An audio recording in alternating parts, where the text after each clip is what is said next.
হরে কৃষ্ণ, রাধে রাধে। আজ আমরা শ্রীমদ্ ভগবদ গীতার কিছু শিক্ষা নিয়ে আলোচনা করব এই ভিডিওটির মাধ্যমে, যার মধ্যে প্রতিটি সমস্যার সমাধান লুকানো আছে। আমি নিশ্চয়তার সাথে বলতে পারি যে কেউ যদি এই ভিডিওটি শেষ পর্যন্ত মনোযোগ সহকারে দেখে, তার জীবনের প্রত্যেকটি সমস্যার সমাধান অবশ্যই পাবেন।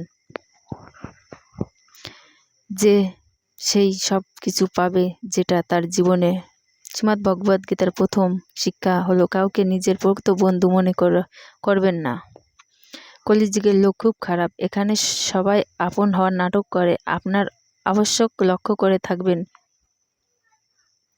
যেখানে যেখানে আপনি ভালো কাজ করছেন সেখান থেকে আপনি আঘাত অবশ্যই পেয়েছেন।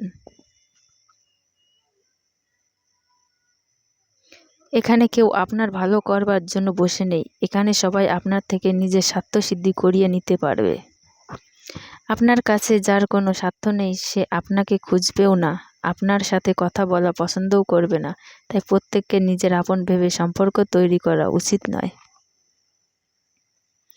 যখনই আপনি আপন ভেবে সবার সাথে সম্পর্ক তৈরি করে ফেলে নেবেন, তখনই তারা আপনাকে ব্যবহার করে শুরু করবে। এই পৃথিবী আপনি যতটা চিনে যাবেন, ততটাই একা থাকা পছন্দ করুন। তার মানে এই নয় যে আপনি সব কিছু ছেড়ে জঙ্গলে পাহাড়ে চলে যাবেন। এটার অর্থ এটাই যে আপনি শুধু অন্যদের মধ্যে নিজের খুশি খোঁজা বন্ধ করে দিন। অন্যদেরকে মধ্যে নিজের প্রতি নিঃশ্বাস ভালোবাসা খোঁজা বন্ধ করে দিন। আপনাকে লোকদের সাথে আবেগ না লাগিয়ে ব্যবহার করা শিখতে হবে। লোকেদের সাথে এমনই সম্পর্ক রাখতে হবে যাতে তাদের কথা বা ব্যবহারে আপনার কোনো আঘাত না লাগে, আর আপনার কোনো কথা বা ব্যবহারে অন্যদের যাতে আঘাত না লাগে। শ্রীমদ্ ভগবদ গীতার দ্বিতীয় শিক্ষা হলো, আপনার আত্মীয় এবং বন্ধু কখনোই আপনার সফলতাতে খুশি হবেন না। মহাভারতে যুধিষ্ঠির ধৃতরাষ্ট্রকে নিজের পিতার সমান ভাবতেন।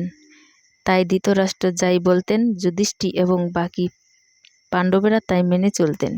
নিজের পুত্র দুর্যোধনের কথা শুনে ধৃতরাষ্ট্র সবসময় পাণ্ডবদের উপর অন্যায় করছেন, সবসময় দুঃখ দিয়েছেন, কিন্তু পাণ্ডবেরা চুপচাপ তা সহ্য করছে। ধৃতরাষ্ট্র আমাদের পিতার সমান, দুর্যোধন আমাদের ভাইয়ের মতো। শুধুমাত্র এই সম্পর্কগুলো বাঁচানোর জন্য তাদের অনেক কষ্ট সহ্য করতে হয়েছিল। পাণ্ডবদের স্ত্রী দ্রৌপদীকে তারাই দেওররা ভরা সবাই নগ্ন করার চেষ্টা করছিল। ওই সবাই তাদের সবার শত্রু ছিল না, সবাই ঘরের লোক ছিল, সবাই নিজেদের আত্মীয় ছিল। তবুও এই ঘটনা ঘটেছিল। এটা তাও 1000 বছর আগেকার কথা, আর এখনকার কথা আলাদা। এখন তো পৃথিবীর আরও নিচে নেমে গিয়েছে। আমরা আত্মীয় আর সম্পর্কের কথা ভেবে অনেক দুঃখ প্রকাশ করি। আপনারা অবশ্যই দেখবেন, যারা বেশি সম্পর্ক বাঁচানোর চেষ্টা করে তাদেরই সবথেকে বোকা বলা হয়। সবাই তাকে সবথেকে খারাপ বলবে, তাকে সবথেকে খারাপ বুঝবে। আর তাই আত্মীয় স্বজন সম্পর্ক এই সব কিছুর কথা ভেবে কখনো নিজের সম্পর্ক নষ্ট করবেন না। শ্রীমদ্ ভগবদ গীতার কলিযুগে সব আত্মীয় সম্পর্ক শুধু দেখানো এবং স্বার্থের জন্য। এই যা কিছু আপনি লোকেদের সম্পর্কের মধ্যে দেখে থাকবেন, তা সব সময় সত্য নাও হতে পারে। যদি কেউ এই দেখানো সম্পর্কে বিশ্বাস করে নেয়, তাকে কখনো সর্বাধিক কষ্ট পেতে হয়। তাই যে সকল লোক খুব মিষ্টি মিষ্টি কথা বলে, আপনার আপনজন হওয়ার নাটক করে, এমন লোকেদের থেকে সাবধানে থাকুন।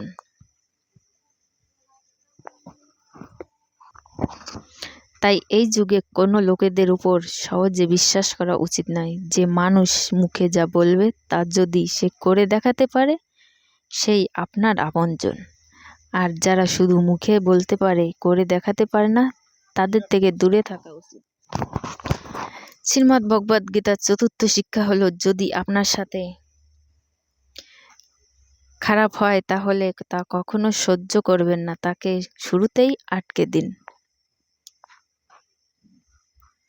কারণ যদি আপনার সেটা সহ্য করে নেন, তাহলে লোক আপনার সাথে বারবার খারাপ করবে। আপনি সহ্য করে নিলে লোক আপনাকে মহান ভাববে না, বরং আপনাকে দুর্বল ভাববে, আরও খারাপ ব্যবহার আপনার সাথে করবে।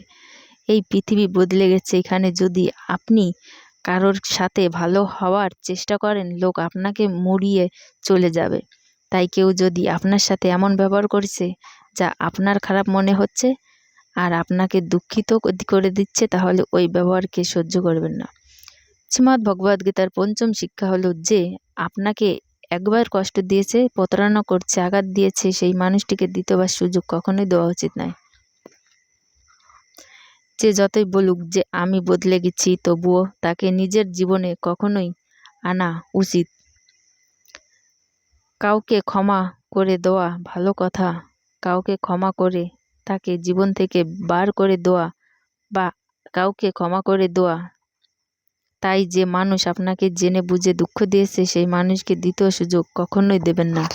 শ্রীমদ্ ভগবদ্গীতার শিক্ষা হলো এই যুগে কাউকে আপন ভাববেন না।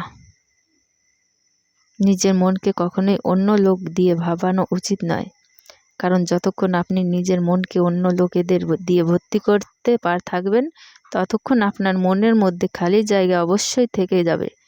কারণ কেউ সবসময় আপনার সাথে ছিল না আর থাকবেও না।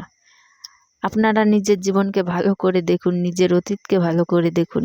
সব সময় আপনি জীবনকে অনেক মূল্য দিয়েছেন, নিজের খুশির কারণ ভেবেছেন। হতে পারে তারা আপনারই জীবনে এখন নেই। যখন মহাভারতের যুদ্ধ হচ্ছিল, তখন অর্জুন বলল, যাদের সাথে আমি যুদ্ধ করতে যাচ্ছি তারা সবাই আমার আপনজন। আমি কিভাবে তাদের সাথে যুদ্ধ করব, কিভাবে তাদের হত্যা করব? সেই সময় তার মধ্যে আপনজন বাঁচানোর মোহ জন্মেছিল। তখন শ্রীকৃষ্ণ তাকে গীতার জ্ঞান দিলেন, বললেন, তুমি যাদেরকে নিজের বলে ভাবছো, আত্মীয় ভাবছো, তারাই সেই লোক যারা তোমাকে অর্থাৎ পঞ্চপাণ্ডবকে বারবার হত্যা করবার চেষ্টা করছিল। এরাই সেই লোক যারা তোমার স্ত্রী দ্রৌপদীকে ভরা সভায় নগ্ন করার চেষ্টা করছিল। ভীমকে বিষ খাওয়ানো লোক এই দুর্যোধন, বনবাসী ভিখারির মতো 13 বছরে কাটানো কারণও এরাই। আর তুমি এদের আপনজন বলছো? এই কাহিনী আমাদের প্রত্যেকে যেসব লোকেদের আমরা আপনজন বলতে পারি থাকি, প্রায় আমাদেরই সমস্ত দুঃখের কারণ তারাই থাকে, আমাদের প্রত্যেকটি কষ্টের কারণ তারাই হয়ে থাকে। রাধে রাধে। আমার ভিডিওটি যদি ভালো লাগে অবশ্যই চ্যানেলটি সাবস্ক্রাইব করে আমার পাশে থাকবেন। কমেন্ট বক্সে জয় শ্রীকৃষ্ণ লিখতে ভুলবেন না।